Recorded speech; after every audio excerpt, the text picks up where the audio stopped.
बिस्मिल्लाहिर्रहमानिर्रहीम। अस्सलाम वालेकुम डियर स्टूडेंट्स, तनवीर तूर ऑफिशियल यूट्यूब चैनल पे आपको वेलकम। डियर स्टूडेंट्स, आज 9th क्लास का math unit number 5 exercise 5.2 question number 4 और 4 क्वेश्चन का जो थर्ड पार्ट इसका वो आपके सामने है। ये जो चैप्टर है या ये जो एक्सरसाइज है इसमें फैक्टराइजेशन ही होता है और वो कह रहा है कि आपके सामने जो क्वेश्चन है आपने इसको फैक्टराइज करना है। लिखा क्या है, हमें गिवन क्या है, वो कह रहा है x+2 into x+3 into x+4 into x+5 minus 15। आगे जी सोल्यूशन मैंने लिखा हुआ है, तो डियर स्टूडेंट्स यहां से इसको सोल्यूशन में लाते हैं, इसको हमने फैक्टराइज करना है। तो डियर स्टूडेंट्स माशाल्लाह क्लास एक्टिव होकर बैठी हुई है। अच्छा, रोज मैं क्वेश्चन करता हूं, आज आप में से कोई क्वेश्चन इसको कर सकता है? हमने पहले इसके 2 क्वेश्चन कर लिए हैं, आप में से है कोई? नहीं, खड़े ना हो, हाथ से बताएं। यस, आप आ जाए, वो जो पीछे हैं थर्ड नंबर पे आ जाए आप स्टार्ट करें से कर लेंगे। यस सर, कर लेंगे। ठीक है, सो फर्स्ट वी फाइंड करेंगे, अब सॉल्यूशन है, इसको फैक्टराइज करना था। सो पहले तो हम ये इक्वेशन सेम लिखेंगे, x+2 इंटू x+3 देखो इंटू x+4 नजर आ रहा है आपको इंटू x+5 माइनस 15। सो अब ये देखें 2 3 4 5। अब पहले मैं आपको एक चीज बता दूं, 2 + 3 + 4 + 5 ओवर 2। ये इसलिए कर रहा है कि हमने पेयर करने हैं, पेयर में जाना है, तो इसके लिए हमें पेयर चाहिए। तो उसके लिए ये एक मेथड है, उससे हमें ये चल जाएगा पता कि इसके पेयर्स कौन कौन से बनेंगे। ठीक है, इसके लिए 2 और 3 5 और 5 और 5 10 और 14 which is equal to 14 over 2। So अब 2 नीचे है तो 7। तो जो हमारा कॉन्सेप्ट होगा उसका होगा पेयर का 7। ये है वैसे ये रफ अमल है, मतलब ये रफ वर्क है, इसलिए हमने इसको जब सॉल्व करना है इसको ये बीच में नहीं लिखना। सो ये इसको काट देते हैं रेस। सो अब रीअरेंजिंग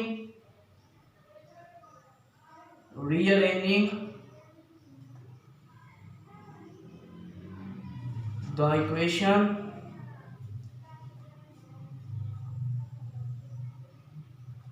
सो दैट समझा रही है? 2 और 5 और 2 7 और 4 और 3 7। सो x+2 and x+5 and x+3 and x+4 और ये -15, ये भी इक्वल जरूर लिखना था, ये भी इक्वल हो गया। बहुत अच्छे। ये देखा ना आप, जो ये जो नजर आ रहा है ना आपको, ये इसके कांस्टेंट वैल्यूज देखें, ये देखें 2 + 5 7, 3 + 4, इसकी कांस्टेंट वैल्यू जो है वो हमारे पास 7 आ रही है।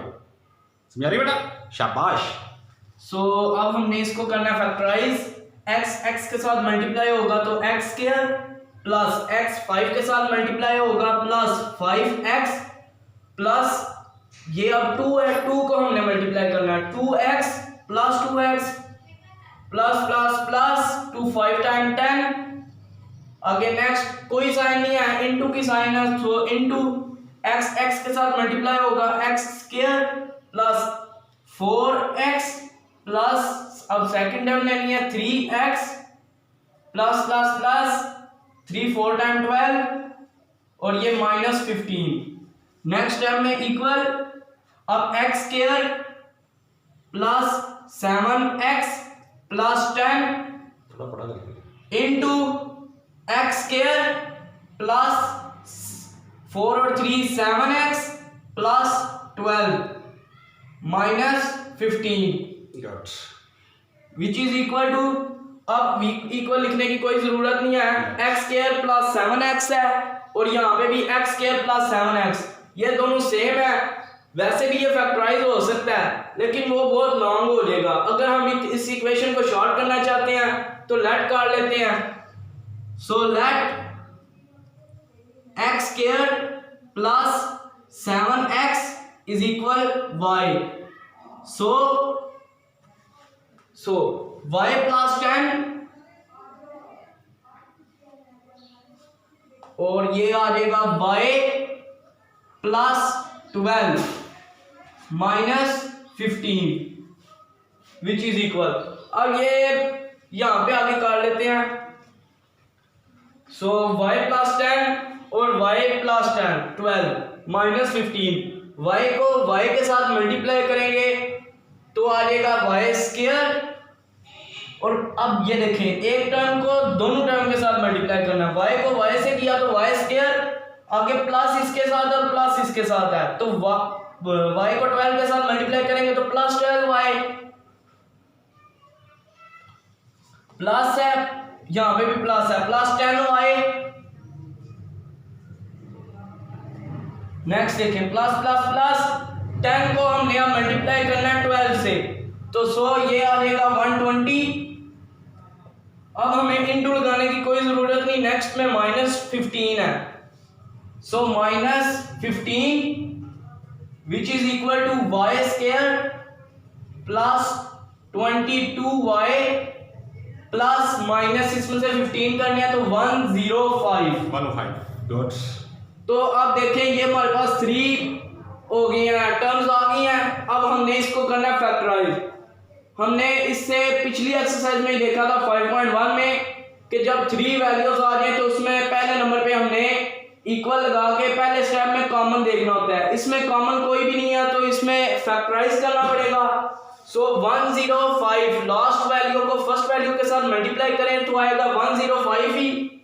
सो अब ये कर लेते हैं रफ वर्क 105। अब इसके फैक्टर्स देखने हैं और ये आएगा 5 2 टाइम 10 5 1 टाइम 3 और 7। देखें 5 3 और 7 अब हमारे पास आ चुके हैं। अब देखें 5 3 और 7 से हमने 22y बनाना है, इनको प्लस करने या माइनस करने से 22 आना चाहिए। अब देखें 5 था 7 5 3 टाइम 15 और प्लस 7 करें तो 22 हो जाता है।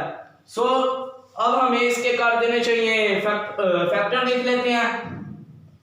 y square is equal plus 15y plus 7y plus 105 equal.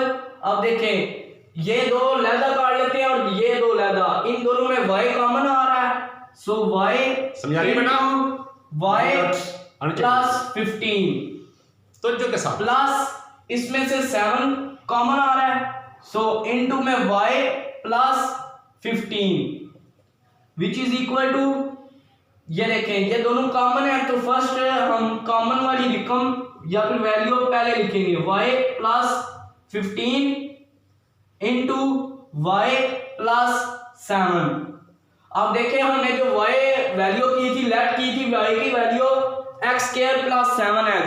सो हम यहाँ पे काट देंगे वैल्यू पुट। इससे पहले हमने लिखना होगा putting the value of y या put the value of y।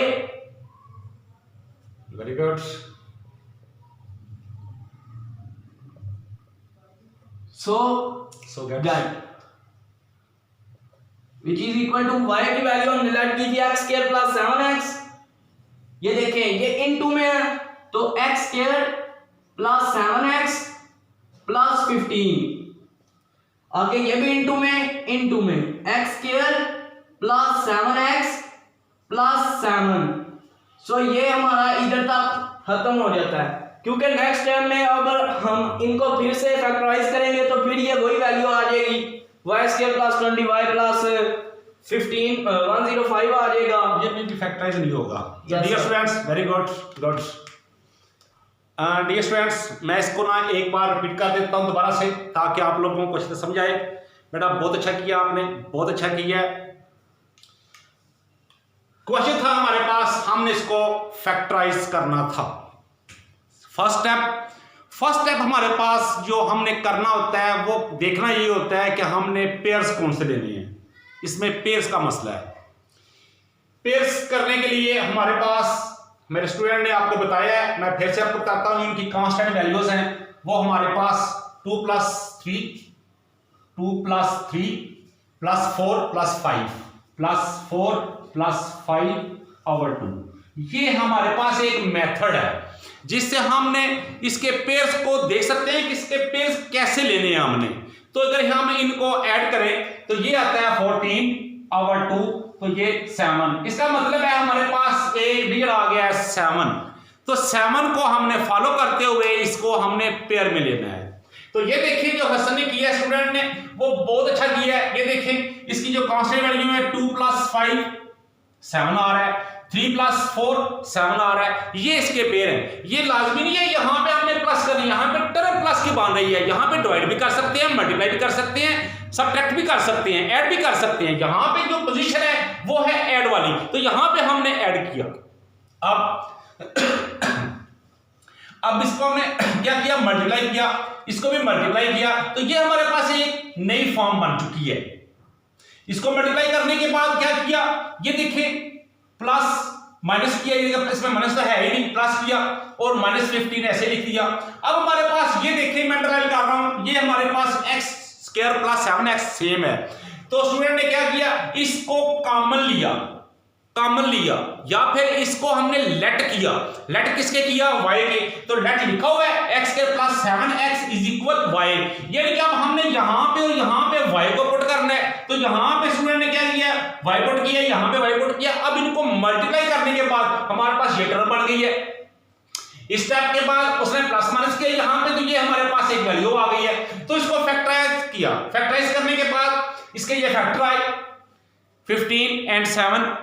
इसको फैक्टर हमारे पास, इसको फैक्टराइज करने के बाद पेयर में ये हमारे पास पेयर, ये पेयर, इसमें से कॉमन और इसमें से कॉमन, इसमें से y कॉमन, इसमें से 7 कॉमन। तो अब कॉमन तो हमारे पास देखें ये इनटू में सेम आ रहा है, तो इसको सेम ही आना चाहिए। जब भी हम फैक्टराइज करते हैं तो इनटू में जो वैल्यू आती है वो हमारे पास सेम ही आनी चाहिए। जब सेम आएगी तो हमारा इसका मतलब ये होगा कि ये हमारी जो टर्म बन रही है ये ठीक बन रही है, हमारा ये स्टेप है ये गलत नहीं है। तो ये हमारे पास वैल्यूज इनटू में हमेशा फैक्टराइजेशन करने के बाद सेम ही आनी चाहिए। इसको फिर से कॉमन लिया, ये कॉमन किया, अब इनटू में लिख दिया y प्लस 7 जो हमारे पास बच गया। अब हमने क्या किया, अब हमारे पास y प्लस 15 y प्लस 7 बच गया, आ गया। तो हमने अब क्या करना है, ये हमारा सोल्यूशन नहीं हुआ, तो सोल्यूशन कहां पे लेके जाना है। अब हमने स्टार्ट पे लेट किया था, जो लेट किया था वो हमारे पास था x square plus 7x equal y। अब value put the value of y so gate, अब y की वैल्यू हमने फिर से, ये जो y लिखा हुआ है y की वैल्यू हमने फिर से पुट करनी है, और वो वैल्यू क्या थी, x स्क्वायर प्लस 7x, और यहां पे जहां पे y लिखा हुआ है वहां पे x स्क्वायर प्लस 7x लिखा, प्लस ये 15 आ गया। यहां भी y है तो यहां पे भी y की वैल्यू वही लिखी, x square plus 7x plus ये 7 आ गया। तो ये हमारा सॉल्यूशन हुआ। ये था फैक्टराइजेशन का एक प्रोसेस। ये क्वेश्चन इस तरह का था तो हमने इसको इस तरह किया। ये क्वेश्चन पे बेस करता है कि क्वेश्चन किस तरह का होता है। हमने क्वेश्चन की तरह को देखकर चलना होता है कि क्वेश्चन किस तरह जा रहा होता है। ये अलजेब्रा का चैप्टर है, चैप्टर नंबर 5 है। ये इतना मुश्किल तो नहीं है, लेकिन जरा इस पे ना थोड़ा सा गौर करने की जरूरत होती है। तो स्टूडेंट्स, मुझे उम्मीद है कि आपको इसकी समझ आ गई होगी। आप ठीक है, फिर अगर आपको अच्छा लगे या कुछ भी पूछना हो, कुछ भी लिखना हो तो कमेंट्स में लाजमी लिखिएगा, बताइएगा आपको वीडियो कैसे लगी है। और मेरे चैनल को आपने सब्सक्राइब किया हुआ है, वेल एंड गुड, नहीं किया तो आप इसको सब्सक्राइब कर लें ताकि नई आने वाली वीडियोस फौरन आप तक पहुंचे, और बेल आइकन को जब प्रेस करेंगे तब आपके पास फौरन वीडियो पहुंचेगी। तो अब ठीक है, अल्लाह हाफिज़, दुआ में याद रखें, खुदा हाफिज़।